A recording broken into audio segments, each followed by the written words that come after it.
Hey everyone, Captain here with Magnum Gaming. A while back we posted a video on Big Boy's Tempest build and we got a lot of good feedback and quite a few questions on it. So we figured we'd make a little comeback for it and post a video with the elemental variations for all the other legendary weapons, since everyone has their own preference with those. And while we're at it, we'll cover some other information on the build to help you get the most out of it. Alright, and without further ado, let's get right into the builds. So, obviously, we have the classic build, which is covered in the original video, and if you didn't see that, I'll throw that up in the card right now. But let's scroll over here to the Frost version of this build, which is going to be using the Urska Axe. So since we're not going to be getting +3 sharpened from the bond anymore, we're going to be using both of the prismatic cells for sharpened, and we are going to lose out on one sprinter, but we'll get another useful cell from whatever the bond is for that particular element. So in the case of ice, that's going to be the Pangar bond, which will give us the Frostball and +3 Knockout King. Also, unless stated otherwise, the armor and the cells are going to be the same. Next, we have the Blaze with the Torgadoro Axe, and the bond for this is going to be the Hellion bond, which is going to give us +3 overpower. For the electric version, we have the Malkarion Axe, and we're going to have the Savit Axe in there, which will give us +3 pulse, so that'll help you hit a guaranteed crit every once in a while. Now for the Umbral, we are going to switch out some of the cells and armor pieces a little bit, because that's the only way to make these cells work. But we're going to have the Thrax Axe, and we're going to have 3 fleet-footed and 3 sharpened in there. And we're going to bond that to the Shroud Axe to get +3 cunning. The helmet's going to be the Shroud helmet, and it's going to have +3 sharpened. The chest piece is going to be the Scrave chest piece, and it's going to have +3 sprinter in it. The arms are going to be the Elira gauntlets, and they'll give you +3 zeal. And the legs are going to be the Phalanx heat sinks, and we're going to put a +3 invigorated cell in there.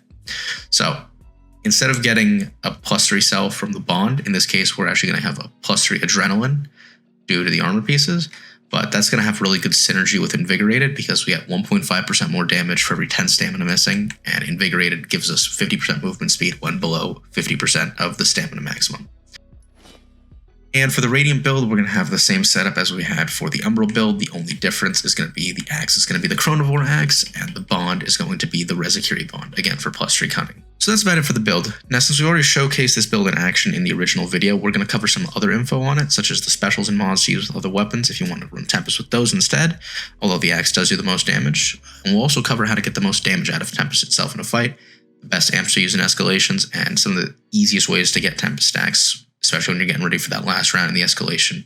So real quick, we're going to go through the different specials and mods you can use with different weapons when using the Tempest build. For the sword, the special you're going to want to use is the Avenging Overdrive, and the mod will be Keen Edge. For the hammer, you're going to want to use the Mighty Landbreaker special and the Antique Clip mod. For the chain blades, you're going to want to use a Reaper's Dance special and the Hurricane Blades mod. For the Warpike, you're going to want to use the Savage Wellspring special and the Munitions Amplifier mod. For the repeaters, you want to use the Marksman's Chamber, the Captain's Grip, and the Lightweight Frame for the mod. And lastly, for the strikers, you'll want to use the Titan's Crash special and the Inertial Fistguard mod. To get the highest numbers possible with Tempest, there's a few very important things to do. These can be broken down into a few categories. Firstly, playstyle. Second, permanent upgrades. Third, consumables. And lastly, escalations.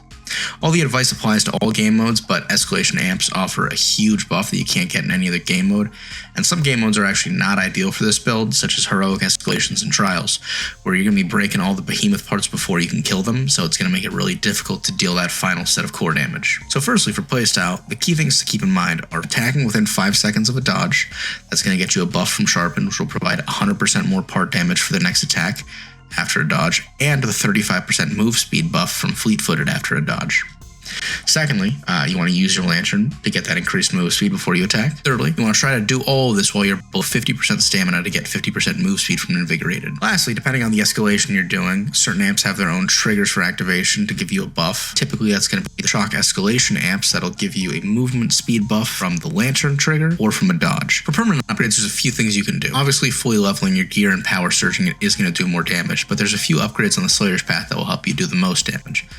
The Repeater's Reforge is going to give you a 1.5% increase in movement speed for each set, for a total of 7.5% more movement speed. And the Axe Reforges offer a general power increase by 1% for each step. The other Slayer's Path upgrades that will help will be the ones that extend the duration and enhance the different consumables that will be used with this build. The consumables we usually use are going to be the Frenzy Tonic, the Ether Drive Tonic, and the Inspiring Pylon to increase the damage you do and reduce the Lantern recharge time.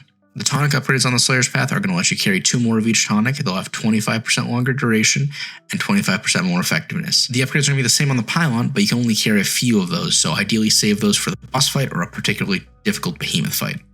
A huge part of hitting big numbers with the build and escalations is going to be the amps and passives you choose. So, in no particular order, we're going to go through the passives and what an ideal amp setup would look like for each escalation. For the amps where we provide stats on the boost they give, we're going to give you the stats for the most upgraded form of the amp on the escalation tree. The standout passives from the shock escalation tree are Zai's maneuvers, which give you 15% more movement speed, Cat's claws, which give you 10% more damage, Lucky strikes, which give you a 9% crit chance. For other points you have to spend on the escalation tree, you should use those to upgrade amps that are best for this escalation, but since you can reset the tree as many times as you want, it's worth experimenting with different setups. The ideal amps for the shock escalation are Duelist Precision, which will let you gain 3% stacking crit chance every half second, and that resets when you get a crit strike, Spiteful Onslaught, which will give you Malkarion's Spite after using your lantern, which is plus 15% crit chance, plus 15% movement speed for 20 seconds. Transcendent Spite, while Malkarion's Spite is active, that's going to give you 125% crit strike damage. And Virulent Impact, which is after you critically strike, is going to give you 75% of that crit damage to all the behemoths. For the Frost escalation, the amps are a lot more conditional based on the boons you get throughout the escalation itself, but there's also several very useful passives. When you start the Frost escalation, you want to make sure you get the Avatar of Destruction for that bonus crit chance. The standout passives in the escalation tree are Zai's maneuvers, Cat's claws, Lucky strikes, Never Bothered Me, which gives you a 15% passive attack damage and damage reduction, but it's at the cost of your frostbite meter, and Cold Rush, which gives you 25% increased move speed, 15% increased attack speed, and 10% increased damage for 2 minutes if you kill a behemoth. If you're moving fast enough, you will keep this buff for most of the escalation. And lastly, Aspect of the Warrior, which buffs your critical strikes for 10% more damage, and it's increased to 20% if you're the Avatar of Destruction. The ideal amps for the Frost escalation are Destructive Control, which will allow the Avatar of Destruction to give you 10% increased move speed and 50% reduced sprint cost, and it'll give you a guaranteed crit after a short sprint. Destructive Subtlety, the Avatar of Destruction will give you 50% more crit damage, and Pact of Swiftness, where you'll take 25% more damage for the next encounter after picking this, but you'll gain 20% attack speed and 15% move speed. Ideally, you can get Pact of Swiftness twice, but if you don't have any of these available, other amps to keep an eye out for are Fleet and Critical, which you can take as many times as they show up, and they'll apply a flat bonus to your movement speed and critical chance. Elemental Form Umbral is also another solid choice, as it gives a flat damage buff on Lantern use. For the Blaze escalation, there are only two passives that are going to help you here, Zai's maneuvers and Cat's claws. Lucky strikes is not included in this escalation, but it is worth unlocking the shock escalation amps for using the Blaze escalation at the end of the talent tree, because they're going to buff your movement speed with Spiteful Evasion and Spiteful Onslaught, and your crit damage with Transcendent Spite. The ideal amps for the Blaze escalation are the three provided by the crossover shock amps and Pact of Swiftness. But for secondary amp choices, Paragon's Blessing will give you a 20% damage boost for 20 seconds or until you get a hit after dodging through an attack. Torgador's Fury is going to give you 20% damage for 16 seconds after dodging through an attack, and Pact of Might will offer you 20% damage increase after going through the next round while taking 20% more damage. The passives for Terra will be the same as the Blaze escalation with the addition of Lucky Strikes, and you're going to want to unlock the crossover amps from the Shock escalation, which are Spiteful Onslaught, Duelist Precision, and Virulent Impact. The ideal amps for the Terra escalation are the three crossover amps from the Shock escalation and Reckoning, which will give you 70% more damage but take 50% more damage until the next behemoth is defeated, provided that you choose Reckoning right before the Agorist fight. Pact of Swiftness and the elemental forms Shock and Umbral are solid second picks for this escalation though. The passes for the Umbral escalation will be the same as the ones for the Terra escalation, and again you're going to want to unlock those crossover amps from the Shock escalation, which in this case are Spiteful Evasion, Duelist Precision, and Critical Dominion. The ideal amps for this escalation are going to be Duelist Precision, Spiteful Evasion, and Pact of Swiftness, but other good amps are Avatar of Corruption and Full Throttle, provided it's before the Thrax. The Radiant escalation tree is a little different from other escalations because it only has passive upgrades. The best passive upgrades are Fleet and Lucky Strikes. The ideal amps for the Radiant escalation are Zealous Strikes and Elemental Form Umbral. The rest of the amps really aren't that great for this escalation, so you can pick whatever works best for you, but ideally it'll buff your damage in some way or your movement speed. When it comes to getting Tempest, dodging behemoth attacks is the most obvious way of getting it, but there are a couple other ways to build up stacks of Tempest, some of which are very helpful in the escalations. Mollusks show up frequently in escalations and on hunting grounds, and they're an excellent source of dodges. The easiest ones to get dodges from are definitely the Shock, Frost, and Terra mollusks, but they're all going to debuff you. The Shock one's going to prevent you from taking tonics and from interacting with things, which can be a problem when you're trying to get your amp to go to the next level of the escalation. The Frost ones are going to slow you down, which is very poor synergy with the Tempest build's end. And the Terra ones are going to poison you, but that's the least bad of the debuffs. The Radiant mollusks will also debuff you, they'll make you blind, and you also do have to wait a certain amount of time between attempts at getting dodges from them. We're not exactly sure why this is, but as far as we can tell, there's something of a somewhat of a cooldown on getting blinded in Dauntless. And because of that, the game won't register you dodging through it as being attacked, so it won't give you the Tempest stack. The last kind of Smollusk that you see a lot is the Blaze Smollusk, and as far as we can tell, it's impossible to get stacks of Tempest from this one, even with the Chain Blades, which have the most generous iframes of all the weapons.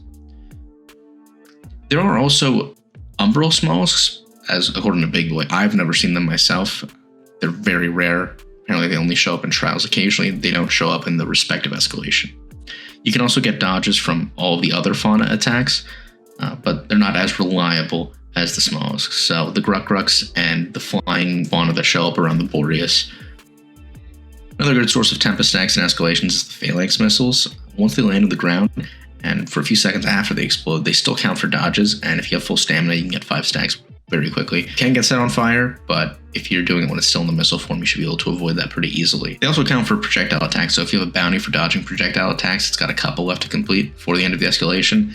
That's a really quick way to finish it out, and since Phalanx shows up frequently in the 4th round of escalations, this one's very helpful for preparing for the boss round. Similarly to the Phalanx missiles, another behemoth attack that's counts as a projectile attack, and it's very easy to build stacks of Tempest from, is the Pools of Corruption thrown by the Shroud. The window is a little bit tighter, so you only really can get 1 dodge from each pool, and if your teammates run up to the Shroud, that will typically make him stop throwing the Pools of Corruption, so you want to get that early in the fight. Another good source of dodges, this one's specific to the Umbral escalation. When you're fighting the Thrax, if he gets to half health and you give him a little bit of time, he'll start laying down these lines of corruption, and you can dodge through those, but those have probably the narrowest dodge frame possible. But if the Thrax is down to half health and you get a couple dodges in with the Tempest attacks, you should be able to finish the fight out pretty quickly. Hope you guys liked the video and found it helpful. Best of luck hitting those big numbers. As always, feel free to ask us any questions down in the comments or join our Discord server and ask us there. Captain out.